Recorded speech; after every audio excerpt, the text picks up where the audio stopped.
Sou Ismael Pereira, diretor da Cruz Vermelha no Rio Grande do Sul. Nós damos continuidade a essa série de conversas, entrevistas com profissionais de diferentes áreas, mas que tange todos ao universo dos desastres. A nossa ideia é trazer informação para a população, também aos nossos voluntários e equipe de Cruz Vermelha, não apenas do Brasil, mas de todas as pessoas do globo que hoje podem também acompanhar o nosso canal no YouTube e acompanhar também o áudio dentro do Spotify.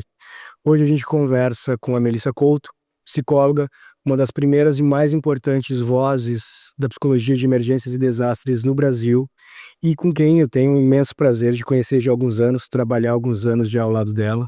Creio que vai ser uma ótima conversa. Mel, obrigado por ter aceitado o nosso convite. Gostaria que, para iniciar, tu pudesse se apresentar um pouco para os nossos ouvintes. Obrigada, Isma. É uma honra estar aqui nesse projeto de vocês tão bacana e atual, né? Vocês vêm trazendo uma cara nova para a ajuda humanitária e eu acho que é isso que a gente precisa mesmo. Pessoas novas com o mesmo comprometimento, coração, emoção e responsabilidade que a gente vem construindo isso há tanto tempo, né? Com tanta força para que permaneça. Vocês são a nossa permanência aqui, então obrigada. A gente estava conversando um pouquinho antes de começar a gravação e falando então sobre um pouco dessa trajetória longa que eu costumo dizer assim que no início foi muito solitária, tu bem sabe, né? Porque por muito tempo eu fui uma equipe de apoio psicossocial. A gente lá em Santa Maria tem uma Cruz Vermelha que se consolidou na temática de socorro e resgate, né? Então, quem me apresentou o apoio psicossocial foi o Ronimar, então, o nosso presidente na época. E aí a minha trajetória com Cruz Vermelha começa há mais de 20 anos, né? Fevereiro de 2024, então, foi quando eu ingressei na organização. 24? É fevereiro de 2004. 2004. Outubro de 2013, eles fundaram a Cruz Vermelha. E aí no final do ano eles entraram em contato comigo e aí logo nas primeiras assembleias, nos primeiros trabalhos, então, eu comecei a fazer parte, né? Daí me tornei diretora de voluntariado, parte do Conselho Deliberativo da Cruz Vermelha de Santa Maria, e aí comecei com um trabalho, então, de formiguinha, né? Traduzindo os manuais internacionais, porque a gente não tinha nada em português para estudar, né? Alguma pouquíssima coisa escrita pela Ângela Coelho, pelo Renato Caminha, mas muito relacionado ao pós-desastre. Então, o que acontecia com as pessoas que eram traumatizadas a partir de uma exposição, né, de desastre. E a gente tinha os manuais internacionais. Então, o trabalho foi traduzir, estudar e aplicar nas equipes. E por um longo tempo foi isso, né? Então, quando acontece a primeira grande tragédia que a gente atuou e que é o marco da psicologia das emergências e desastres no país, que foi a primeira vez, então, que a Força Tarefa SUS teve integralmente na resposta, junto com um protocolo internacional que foi instituído depois do 11 de setembro, aqui no Brasil, que é a resposta ao desastre através do sistema de comando em incidentes, né? Então, foi esse divisor de águas para a resposta em desastres no país e na psicologia dos desastres também. Então, ali já fazia 9 anos que eu trabalhava, né? E que ninguém queria ouvir sobre isso, que ninguém queria falar sobre isso, porque desastres não iam acontecer no Rio Grande do Sul, não ia acontecer no Brasil. E aí, então, a trajetória começa assim, as pessoas me conhecem a partir da minha atuação na CRIS, conhecem o meu trabalho a partir disso, mas já tinha uma longa jornada acontecendo antes da CRIS acontecer. E aí, a partir da CRIS, então, esse trabalho é reconhecido, a gente começa a conversar sobre isso, mas os manuais de Cruz Vermelha brasileira, eu já tinha produzido eles lá desde 2004, né? Então, a gente já tinha material escrito em Cruz Vermelha desde 2004. Na realidade, a gente introduziu uma aula primeiro no curso de socorrista, que depois o Ronimar replicou e parece que ele passou a ser usado por toda a América Latina, que eram 2 disciplinas no curso de formação de socorristas, né, de APH, que era manejo de estresse do socorrista e manejo de urgências e emergências para lidar com questões de transtornos mentais, surtos e suicídio. Então, assim, a gente começa já fazendo marco no Brasil, assim, a partir desse trabalho, que não era muito visado, nem muito falado, nem estudado, nem traduzido, né. E aí depois, então, até a questão do curso de apoio psicossocial, né, a questão do curso de primeiros socorros psicológicos. O Ronimário só aceitou que eu fizesse depois da tragédia da Boate Kiss, né. Por muito antes eu queria fazer uma formação para as equipes e também ainda não era necessário, porque não se entendia que era necessário, né, sempre foi necessário. E aí a partir disso então, ainda em Cruz Vermelha, eu fui acionada para então ajudar a coordenar lá o trabalho na resposta da Chapecoense, naquele ano que teve os Tornados Gêmeos aqui no sul, também ali em Caxias, Montenegro, Maratá, a gente atuou. E aí, depois da Chapecoense, no final das contas a gente estava em stand-by esperando, né, pra ir pra Brumadinho, pra trabalhar em Brumadinho, e aí a coisa se atravessou de uma forma, e aí a gente foi voluntariamente, né, e aí constituímos a RAP. Então, a jornada é longa, mas o começo ele é exatamente aí, a Cruz Vermelha me ensinou a maior parte de tudo que eu sou, porque foi através do que o Ronimário me apresentou, né, que eu comecei a olhar para isso. As equipes de socorro me ajudaram muito, porque os meninos lá de Santa Maria eram uma equipe muito boa, então assim, tudo que eu propunha de curso e de então foi meio que aquela coisa de tentativa e erro, né, para ir vendo como as coisas funcionavam, até me aprimorar com as literaturas, né, estudar, o que o Gilbert tinha escrito, que John Hopkins tinha trazido para nós, e a partir daí então a gente começou a construir um saber que estava muito pautado no que era de origem, mas no que a gente vivia aqui, que é muito diferente do que o que todos os manuais internacionais trazem, né, porque a nossa realidade no Brasil é outra, o nosso recurso é outro e o nosso manejo é outro também. Então, acho que a trajetória ela surge um pouco daí. Eu sempre falo que eu sou cria de Cruz Vermelha, né, sou filha de Cruz Vermelha, com muita honra, porque foi onde eu conheci meus melhores amigos também, né, PJ, Fernando Costa, tu, Aurora e toda essa família hoje que a gente tem aqui, mas grande parte das pessoas da minha vida são as pessoas do desastre, e são as pessoas que vieram dos desastres pela Cruz Vermelha. Tu foi a primeira pessoa a traduzir os manuais de saúde mental em situações de emergências e desastres no Brasil. Esses manuais, eles eram da Cruz Vermelha, do Movimento Internacional da Cruz Vermelha. Mas também traz que eles não eram suficientes para entender o que estava acontecendo em desastres e saúde mental no Brasil, Sim, e que acredito então que tenha que construir outras prerrogativas, outros protocolos sim. que fosse muito mais, que tinham muito mais a ver com a nossa realidade do que com as experiências que a gente estava tendo em outros países. Uhum. O que tu trouxe de transformação, assim, de mudança, né? E também conta para nós um pouquinho da RAP, como surgiu a RAP, o que é a RAP e como ela avançou esses protocolos que já existiam, né? Uhum. Então, a gente, trabalhava no Brasil com alguns materiais específicos, que eram os manuais, do Movimento Internacional da Cruz Vermelha, então os manuais que Médicos Sem Fronteiras utilizam, Joe Hopkins, outros manuais que a gente usava era Save the Children's, alguns manuais específicos que a gente IASC, né, então assim, o que começa a acontecer? A gente começa a entender que a demanda deles e o comportamento da população aonde esses manuais foram inicialmente trabalhados, não era a realidade que a gente tinha aqui, né. Os manuais traziam uma certa impessoalidade, no manejo, acredito eu que visando a relação, empática de uma forma muito singular e que não era a nossa realidade aqui, e a gente começou a entender isso com o manejo, que sobre não ser intrusivo, que a forma então que os manuais nos traziam sobre ser intrusivo, era justamente o manejo que funcionava. Inclusive, tu vai te lembrar da Patrícia, que era uma pessoa que a gente tinha frente o movimento da Cruz Vermelha, que eu uma vez te mandei o contato, isso.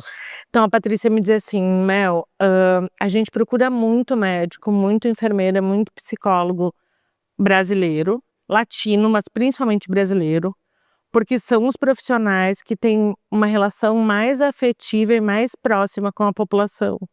Então, para as missões internacionais, eles são os que vêm no primeiro quesito, assim, de serem buscados. Mas a gente tem uma grande dificuldade com as línguas, né? A maioria dos brasileiros não fala espanhol, não fala inglês, e a gente não consegue ter uma equipe que a gente consiga levar, mas a gente está sempre buscando isso.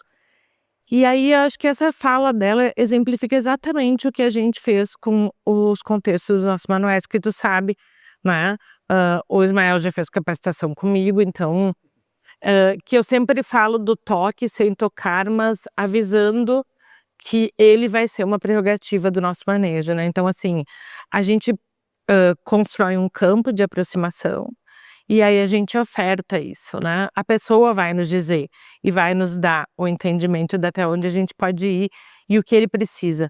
Mas nos manuais internacionais isso vem sendo negado, assim, é como se a gente não pudesse, né, a se aproximar ao ponto de trazer essa relação mais afetiva, de maior compaixão. Então eu acho que o grande diferencial dos nossos manuais é a relação. É a relação que se constrói, é o tipo de vínculo que a gente oferta, né. E eu acho que a disponibilidade emocional que a gente coloca no conteúdo que a gente produz, nas formações que a gente dá, nas aulas, eu acho que essa é a grande diferença. Mas claro, que a realidade do nosso país é completamente diferente. Então, os recursos, tanto humanos quanto, de valores ou de resposta na situação de desastre, é precário. Então a gente não tem a realidade que os manuais internacionais nos passam, porque eles têm um outro tipo de assistência, de recurso, de local mesmo, né. Aqui é tudo adaptado. A gente não tem nada construído para esse cenário, e lá eles têm construções inclusive dentro dos lares, né. Então eu acho que a grande realidade é a gente entender qual é a nossa vivência aqui, e eu acho que isso que os nossos manuais traduziram. E por isso então a RAP nasce. A RAP ela nasce justamente porque instruir e continuar, com os manuais internacionais, com as formações internacionais, numa realidade completamente diferente, chegou uma hora em que a conta não bateu mais para mim, né. E aí, a gente não tinha essa juventude que vocês são, construindo coisas novas, a gente não podia construir muitas coisas novas. As coisas elas estavam estabelecidas, e a gente tinha que seguir, né. E como eu tenho um pouco de dificuldade, assim, de ouvir não, e de seguir coisas que eu acredito que não estejam adequadas ou boas pra gente conseguir construir algo melhor, né. E aí então foi essa a nossa resposta a isso. Criamos uma rede, que é totalmente voluntária, né, sem fins lucrativos, mas que começa a fazer essa união também. E aí conversar, de novo com Cruz Vermelha, com a geração que vocês vêm e trazem, com toda essa possibilidade, porque eu acredito, até acho que eu fico meio exibida com isso, mas eu acredito que vocês são um fruto daquilo que eu lutei. Claro. Eu acho que essas novas gerações elas vêm trazendo para nossa realidade o que era me dito o tempo todo: "Não adianta, não vai ser diferente, né, tu é só uma, tu não vai conseguir dar conta de ocupar esses lugares, existem poderes e pessoas que vão levar isso à tua frente", mas eu acho que isso é prova, né, prova de ver as meninas ali, de ver os meninos, eu acho que isso é prova de que o barulho que eu fiz deu certo, e hoje a gente tá aqui, construindo novos vínculos, um novo fazer, e tendo respostas, como a gente tem a de Marques de Souza, né, de fazer, de mostrar para o país que a gente pode ter um modelo de reconstrução, que a gente pode unir forças com pessoas que são capacitadas, técnicas, que têm conhecimento, que têm aplicabilidade desse conhecimento, que estão lá dentro, né. Como que a gente ouviu lá no congresso em Santa Maria, a gente vê a diferença das pessoas que fazem e das que dizem que fazem. Sim. Aqui a gente tem pessoas que fazem, e a gente está fazendo e está mostrando isso, né. Então Marques de Souza está sendo no nosso momento, a nossa menina dos olhos, porque a gente está conseguindo, tem essa liberdade de estar lá com pessoas que não empatam o nosso trabalho, que acreditam que nós sabemos do nosso trabalho e que nos dão carta branca para a gente dar continuidade nisso, né? Então, eu acho que é um pouco disso, assim, os protocolos todos são diferentes, né? Todos têm outras instruções e por isso que agora a gente está tendo que publicar essas coisas, né? Tendo que se esforçar para fazer isso. A nossa cartilha, então, é a primeira, nasce em Cruz Vermelha. A primeira cartilha de apoio psicossocial do país foi a que a gente fez depois do evento lá acho que foi em Nicarágua, que teve uma situação em 2010 ou 2011, que daí o Ronimar me pediu, vamos fazer uma cartilha explicativa, uma cartilha de apoio psicossocial para crianças, para adultos, para idosos. Então, a primeira cartilha que a gente tem aqui no Brasil é essa que a gente constrói em Cruz Vermelha, que inclusive está lá até hoje, é só fazer o download, tu acha, uma cartilha que eu e o Ronimar confeccionamos. E aí, a partir daí, começaram a surgir outros materiais que são construções exclusivas nossas, né? Que a gente vem construindo a partir do nosso fazer juntos. Certo. Já que tu mencionou Marques de Souza, vamos apresentar esse projeto, então? Acho que a gente já falou em algum outro episódio sobre Marques de Souza, mas ele é um projeto multi-institucional. A Cruz Vermelha está realizando um trabalho lá, acompanhando as famílias mais atingidas junto ao CRAS, né, o Centro de Referência Social, onde a gente faz uma entrega, uma transferência monetária através do cartão humanitário, com uma parceria junto a outras afiliadas, as nossas afiliadas irmãs, como afiliada da Cruz Vermelha de Minas Gerais e de São Paulo, e a gente abastece a população com um cartão. Inclusive tem um documentário no nosso canal no YouTube que fala sobre isso, as primeiras entregas. Deem uma olhadinha no nosso canal, vocês vão encontrar esse documentário, tá bem bacana. Vocês vão entender um pouquinho mais do que é o projeto PTM, que é de transferência monetária para a população. E a gente faz um acompanhamento longitudinal do desenvolvimento das famílias, além do desenvolvimento, reabastecimento, reaquecimento do comércio local e o acompanhamento com a governança. Mas antes da Cruz Vermelha chegar em Marques de Souza, estava a Melissa, desenvolvendo alguns projetos de saúde mental comunitária, né? Então, conta pra gente, pro nosso público, como iniciou esse programa em Marques de Souza e como que vocês estavam atuando lá com saúde mental. Estão atuando, né, ainda? Agora a gente vai começar a segunda fase do projeto, porque não deu tempo ainda realmente, né, porque com os alarmes que a gente teve nesses últimos dias, né, no mês de junho, então a gente ia começar o projeto agora, e daí com tudo que aconteceu a gente está remanejando o projeto, porque surgiram novamente outras coisas a partir das chuvas que aconteceram agora em junho. Então o projeto de Marques de Souza, ele começou na realidade, eu já tinha ido fazer algumas intervenções lá, mas assim, convites muito específicos para conversar sobre luto com a população, no Dia das Mães, né, para falar de luto de filhos, para falar de quem não tinha mais a sua mãe, né, naquele momento de celebração. E aí a gente foi construindo uma relação muito próxima, eu e a governança de lá. E aí, então, a gente havia sido contratado para fazer, seria um presente do governo, porque eles estariam saindo, né, seria o último ano passado, eles completariam os 4 anos de governo, e o secretário de saúde queria presentear os funcionários com uma formação de primeiros socorros psicológicos. Porque ele começou a falar que desde a pandemia, né, ele entendia que os funcionários dele estavam muito afetados ainda, porque perderam pessoas da equipe, lidaram com todo aquele medo, aquela insegurança que a gente teve, e aí ele mencionou que ele queria entregar isso de presente para essa despedida dele, então, do governo. E aí a gente tinha marcado já esse curso para iniciar, ia ser todo mês de maio, todas as sextas-feiras de maio eu ia ter 5 encontros com eles. E aí eu já estava contratada para isso, então nosso trabalho começou na realidade por um outro viés, né. Ele estava me levando para capacitar, mas para também oferecer um espaço seguro de acolhimento dentro dessa oferta de treinamento que a gente ia levar para lá, eu e Valério. E aí então, no dia que eu ia começar o curso, 2 ou 3 dias antes, a cidade entra naquele colapso, né, porque Em 2024. 2024, isso. E aí, então, logo que tudo aconteceu, o Laírton chegou lá, o Valério, inclusive, foi de helicóptero várias vezes, porque era a única forma que tinha de chegar em Marques de Souza para levar medicação, para levar... Mas nós acabamos criando uma relação de vínculo, e ali no Vale é tudo muito próximo, né? Todo mundo tem uma questão de uma cultura de um vale como se fosse um único lugar, né? E a gente criou uma relação de muita proximidade com eles lá, então com o Laírton, com o Fábio, com a Paula, que então é o prefeito e a secretária de saúde.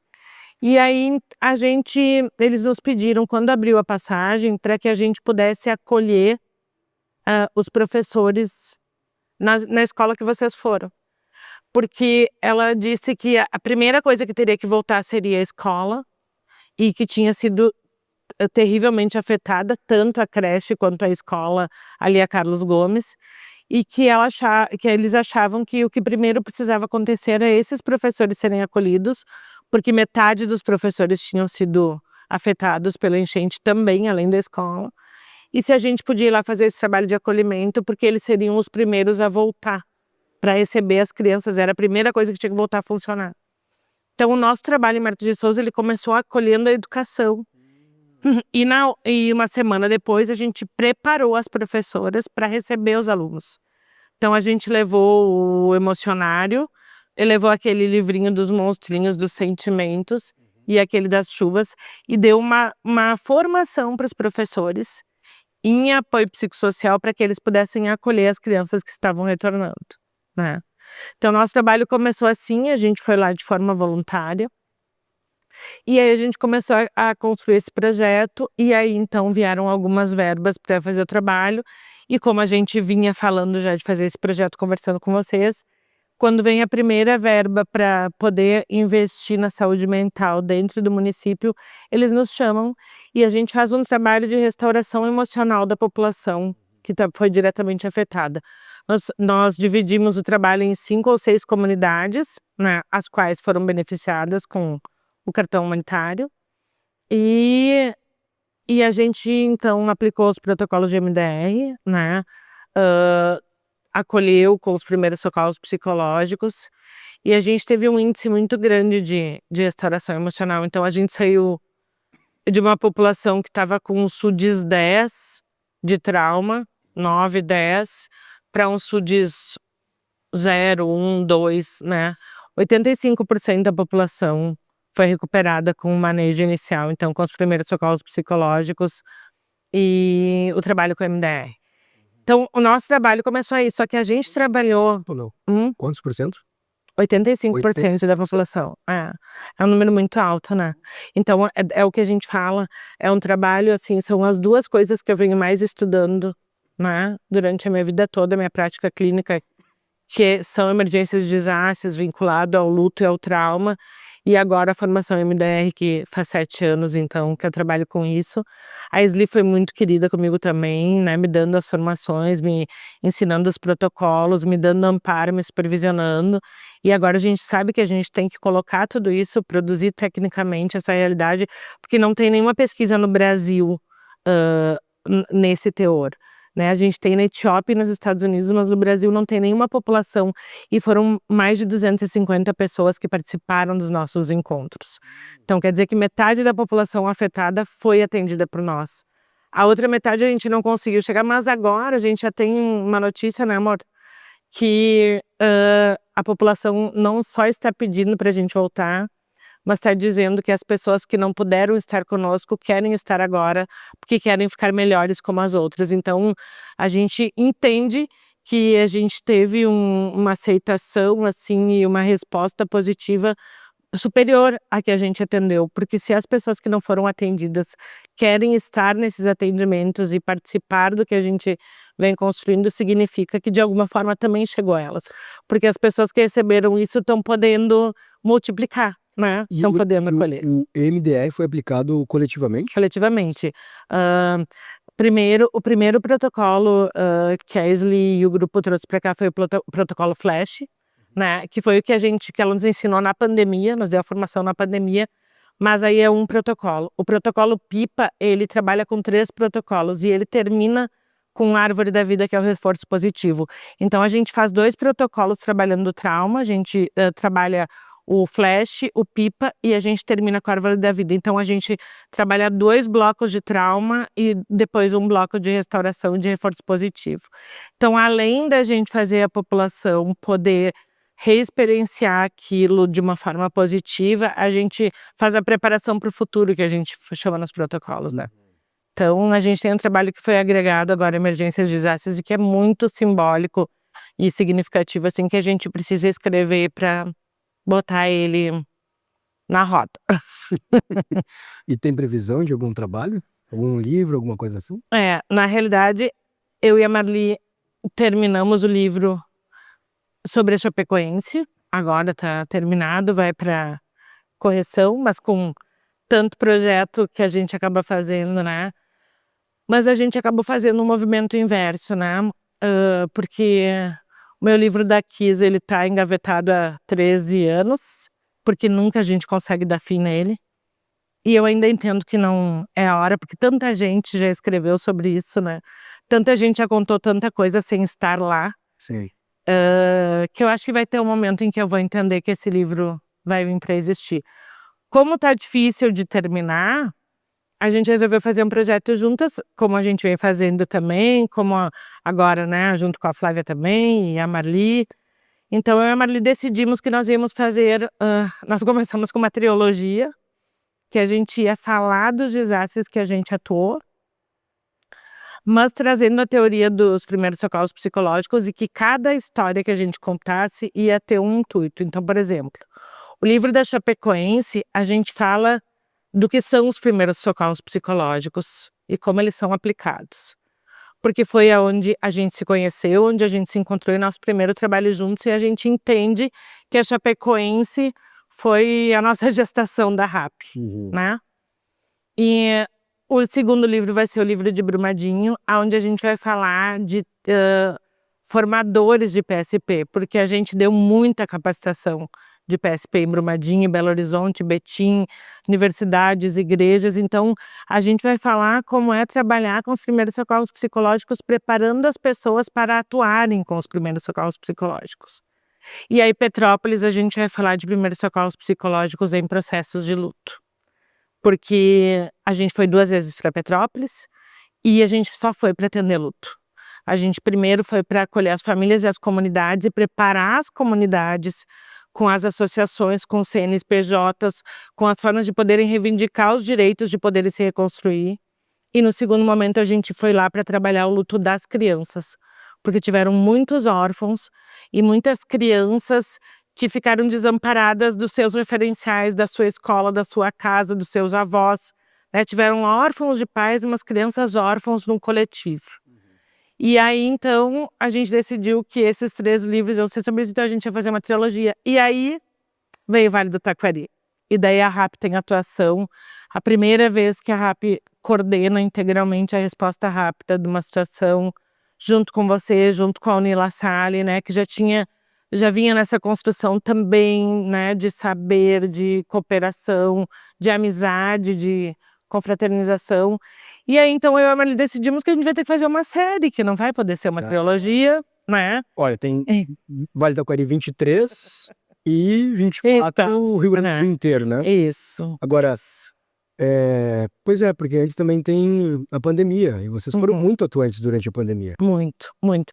Na verdade, na pandemia, né, a gente diz que através da pandemia a gente consegue chegar ao número de mais de 5.000 pessoas capacitadas pela RAP no Brasil, em primeiros socorros psicológicos.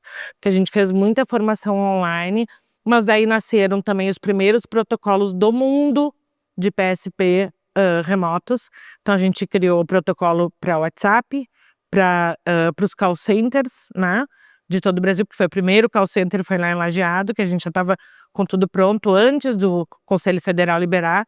Nós capacitamos todos os profissionais da Univates e os profissionais voluntários, já tínhamos as linhas abertas, e dia 26 de março, quando eles liberaram, nós imediatamente, 1 hora depois, já estávamos com o call center para apoio psicossocial, primeiros socorros psicológicos por telefone do Brasil. E aí, então, nasceram esses 2 protocolos.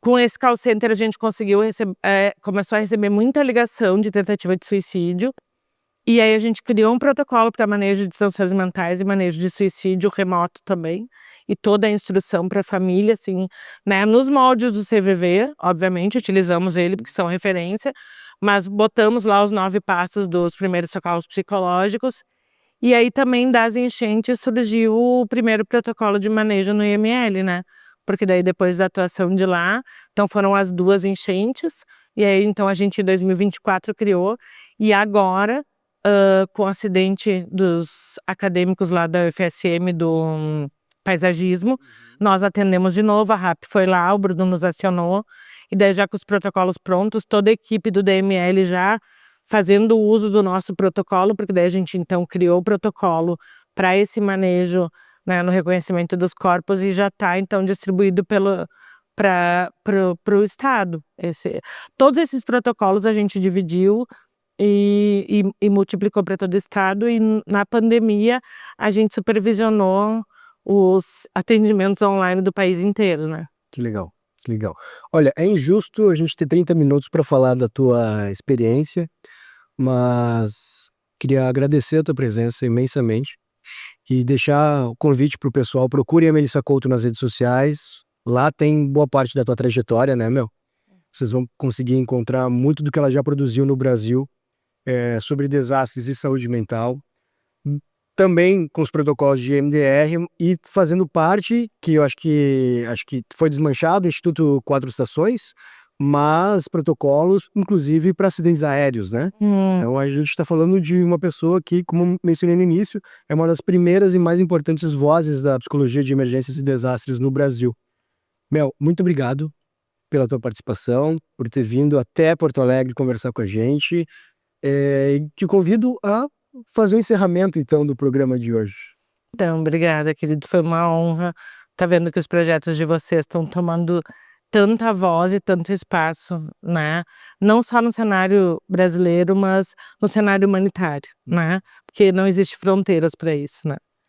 Então eu queria dizer para vocês que, ver isso aqui acontecendo é ver exatamente o que há 21 anos atrás me diziam que não ia ter futuro, que não ia ter voz, que não ia ter lugar.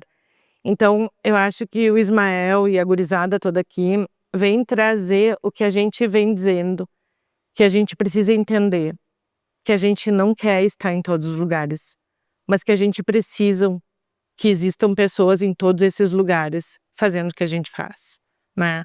Ninguém é substituível, ninguém faz melhor do que ninguém, cada um faz do seu jeito. Mas existem coisas que precisam acontecer, que é responsabilidade, respeito, dignidade, empatia, compaixão, não julgamento e amor ao que a gente faz. De nada vai servir um monte de conhecimento, um monte de título, um monte de estudo, se a gente não tiver o pensamento e o entendimento de que isso vem junto, né? Também não há como fazer só com amor, com empatia, com vontade. Precisa de qualificação, precisa de estudo, precisa de capacitação. Então, assim, tenham mais responsabilidade com o outro. Eu acho que a gente parte desse pressuposto, que todo mundo pode fazer, que todo mundo pode ajudar, que todo mundo pode ter vontade de construir, mas a gente precisa ter responsabilidade com o que a gente faz. Então, que sejamos mais vários no cenário humanitário, que possamos continuar mostrando que quando nos dizem que não é possível, que a gente vai fazer ser possível, porque é isso que a gente está fazendo aqui agora. E dizer que eu já estou um pouco cansada também, estou ficando velha, o cabelo está bem branco. O Valério? Eu e o Valério, a gente está louco para comprar nosso motorhome e sair a passear por aí, entendeu? Então, a galera tem que se movimentar para estar nesse lugar aqui. E que vocês possam contar com a gente, Obrigado, né? né, amor? Para tudo, o quanto vocês precisarem, e que vocês continuem essa linda jornada que vocês estão fazendo aqui. E que depois vocês nos busquem, porque Marques de Souza vai ser a cidade modelo do país em reconstrução pós-desastre.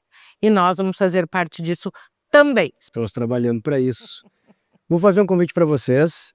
Vou pedir para nossa produção deixar aqui, ó. Vou ver se vai dar certo isso, hein? Deixar aqui o link do documentário de Marques de Souza. que a gente trabalhe o programa de transferência monetária e o acompanhamento longitudinal das famílias que foram atingidas diretamente pelas chuvas do ano passado. Não só chuvas, mas também muitos desmoronamentos naquela região do Vale do Taquari. Beleza? Até a próxima!